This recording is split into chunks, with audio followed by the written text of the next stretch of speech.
All right, hello YouTube. It's that time once again. My name is Alan. Let's talk metal.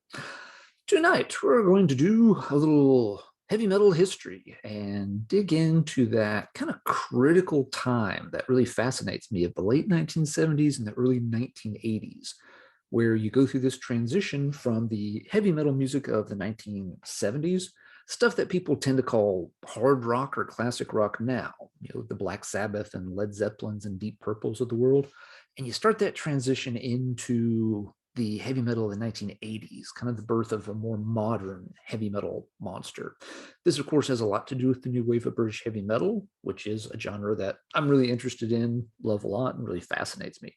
So I figured it'd be fun to make a video that asks the question famously posed by the guys in SAXON: where were you in 79? Me, I think I was in kindergarten. So this whole change of heavy metal kind of went like right over my head. Yeah, in 79 I was getting the Godzilla back there on the shelf from Santa Claus for Christmas. That's where I was in 79. So I've had to go back and excavate this stuff a little bit after the fact. So yeah, let's set the stage. What was happening in 1978? In 78, the international scene is still dominated by hard rock and heavy metal stuff. And that's a point I want to make here. For this video, I'm going to focus on what's happening in other countries outside the US. I'll talk about the US scene, but I'm going to save that for its own video because there's a lot of stuff going on there, and I don't want this video to run forever and ever. So yeah, in 78, the hard rock / metal scene is still very much dominated by Thin Lizzy, UFO, Scorpions, the classic big hard rock hitters of the day. Just as a quick example from 78, you're getting great albums, to be sure, stuff like AC/DC's Power Age, one of the best and criminally overlooked album in the AC/DC catalog. I've never understood why this one doesn't get discussed nearly as much as the other albums from the Bon Scott era. But yeah, that's the order of the day in 78. 78's a little too early for any real new wave of British heavy metal. You did have some British bands that were putting out small singles that were kind of heavy. One example that I pulled here is this one by a band called Cobra. That's a heck of a picture sleeve there. You've got some kind of little ghost druid spooky thing next to a snake, next to a tombstone. This one did come out in 78. It pairs the tracks Looking for a Lady back with Graveyard Boogie. When you see Boogie in the song title, it's probably not going to be quite heavy enough to suit you, but yeah, there you go. There was activity in the underground hard rock metal scene in the UK in 78. Punk, of course, was a thing, but punk had really sort of came and went very fast. It had staying power, but the main force of punk, had kind of already spent. You already had bands like the Sex Pistols already breaking up. You had bands, again, working in other countries as well. One quick example, in Sweden, the first Heavy Load album came out in 78. That was Full Speed at High Level. Now, if you're only familiar with later Heavy Load, that first album is very different sounding. You get sort of longer, more meandering songs. That is not Death or Glory. It's not a bad album, but I know a lot of people in the past, that was something that was really big on their want list. The original album's always been kind of hard to find, and Heavy Load fans sometimes would spend a lot of time and money tracking that first album down, and then they'd hear it, and they might have had just a little bit of the buyer's remorse. Of course, in this day and age, you can check it out ahead of time. So yeah, it's a different sounding album because it's still 1978, and there's not a lot of stuff with a more modern heavy metal sound coming out. But there is an exception. There's two albums that come out in 78 that really, I think, lay the groundwork for what happens in 79. And interestingly, they're both by the same band. And I bet you can guess who it is. Judas Priest. they'd been developing a much more modern, sleek, streamlined metal sound compared to the Sabbaths and Zeppelins of the world, discarding a bit more of the blues overtones and sharpening that twin guitar attack. And yeah, in 78 you get both Stained Class and Killing Machine, as it was known, when it was released in the UK. Didn't come out in some territories until 79 under the Hellbent for Leather name. But yeah, these two albums really show Judas Priest refining the style that's going to become modern heavy metal very rapidly after this. So Priest, yeah, I've said it several times, but I think they have a ton to do with the direction that heavy metal took. Folks always, of course, want to reference Black Sabbath as kind of the first heavy metal band, and that's fine. But as you get into those late 70s, the younger heavy metal bands, they may have listened to Sabbath, may have been fans of Sabbath, but the music they start making sounds a heck of a lot more like Judas Priest than it sounds like Black Sabbath. Then we're ready to move into 1979. One notable release from 79 is UFO's live album, Strangers in the Night. I don't have a physical copy of it. Some things I do, some things I don't.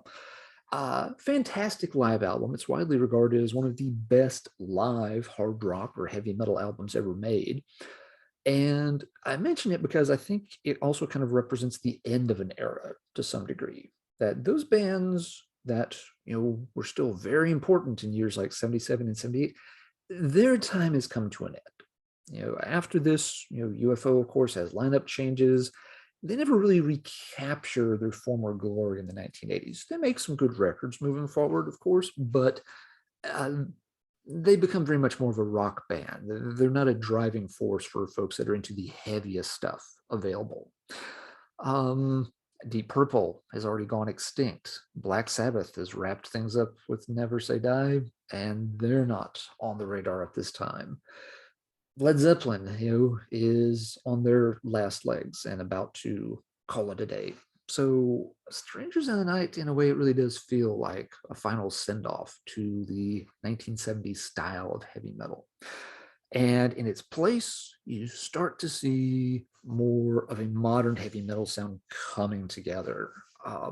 And once again, another live album from 79 kind of leads the charge and highlights that. And once again, it's Priest with Unleashed in the East.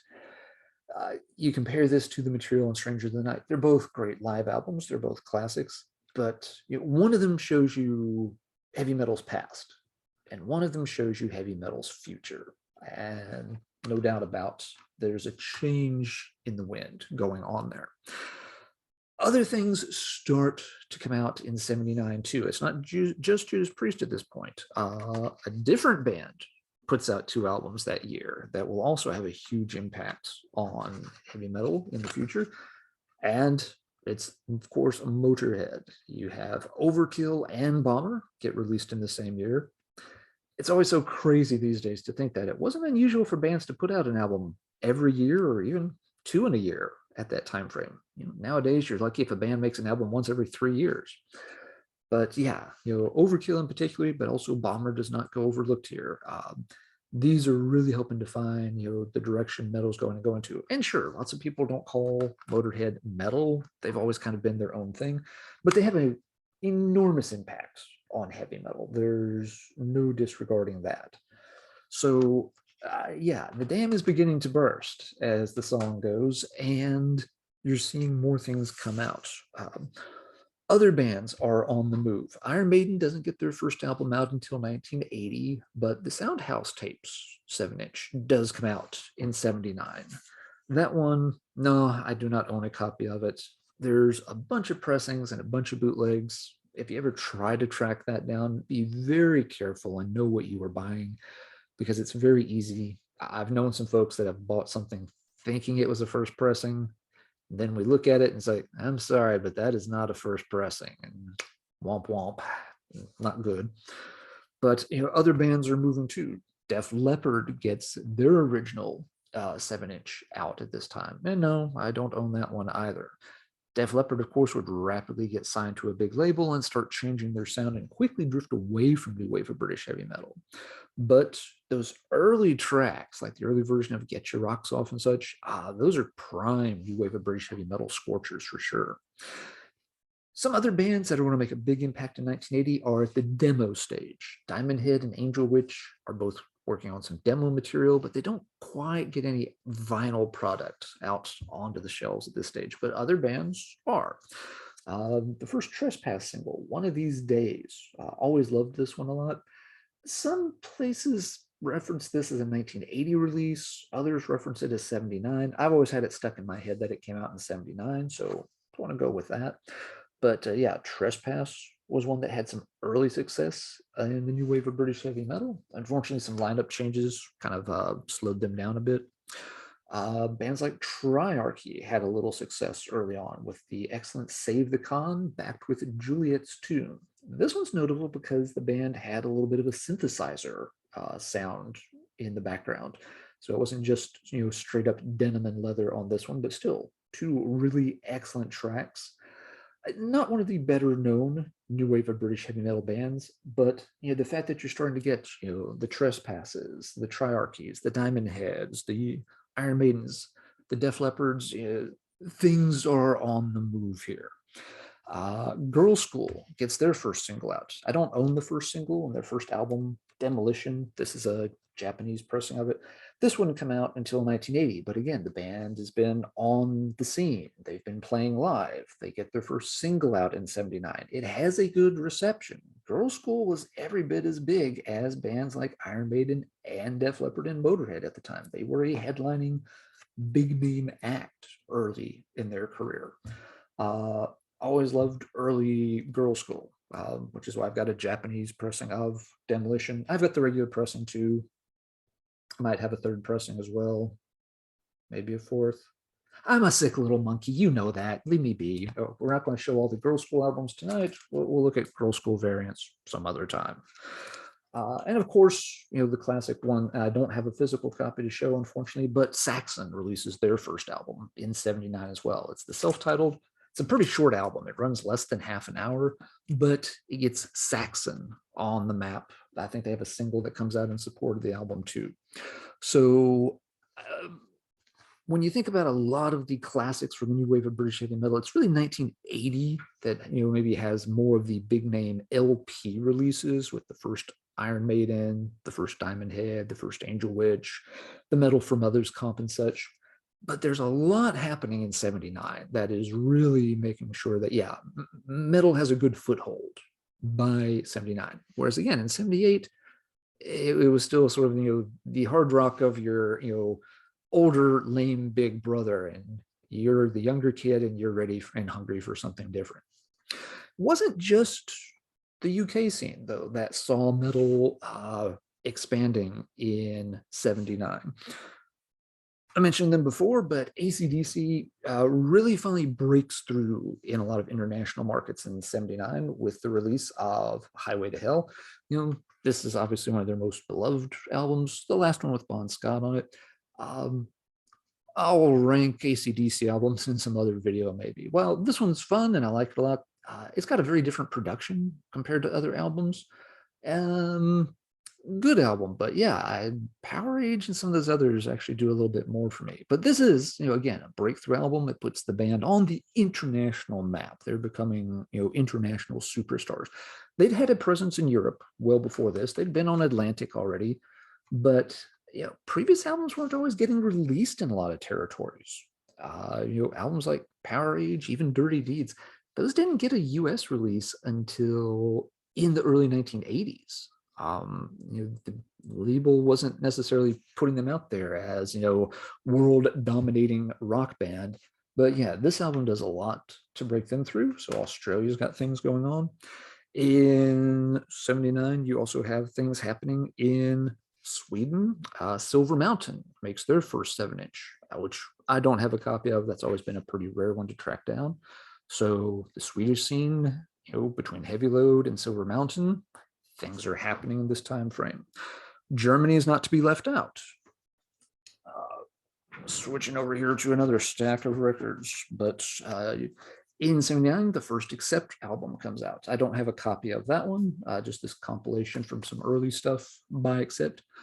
But Accept, of course, would very quickly rise to prominence and be a big name metal act. So they're out there with the first release in 79.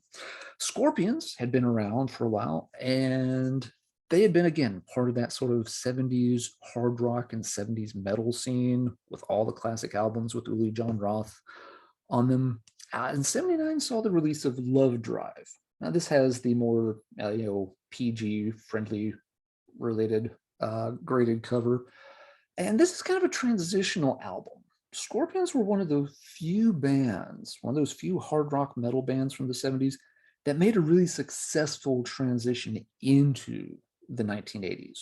Like I mentioned, a lot of those bands earlier, they kind of fade out very quickly in the early 80s, or they, Deep Purple comes back and they're very clearly just a rock band. They're not going to be part of the metal scene anymore.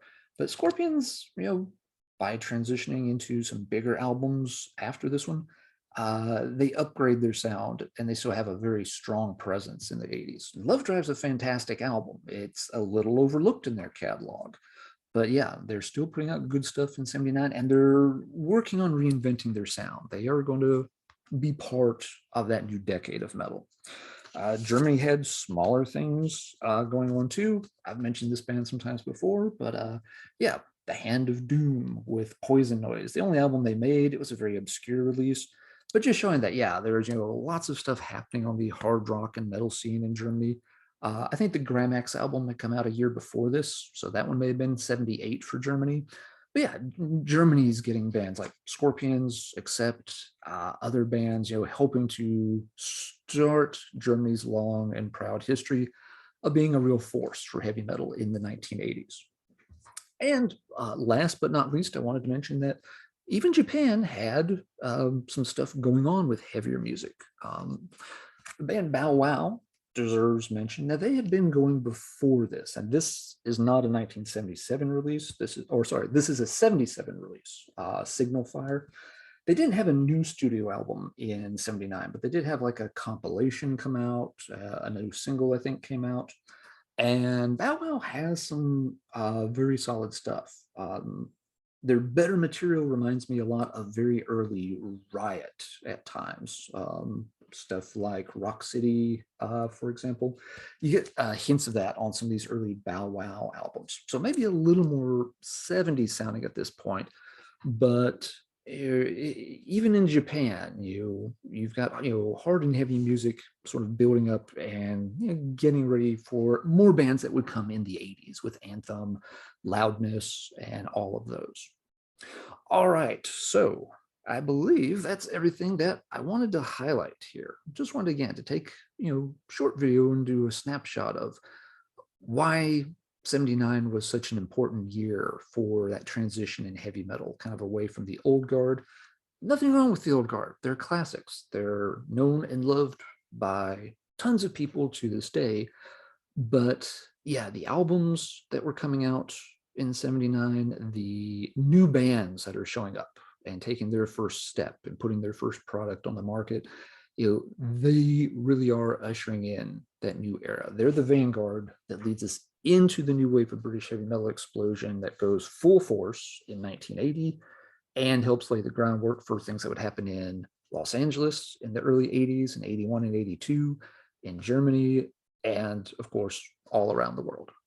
All right, so let me shut up so that we can all talk metal in the comments down below. What other classic releases from 79 did I forget about? I'm sure there are some I did. I've grabbed a handful of the bigger ones I knew and some of the more obscure ones. What did I forget?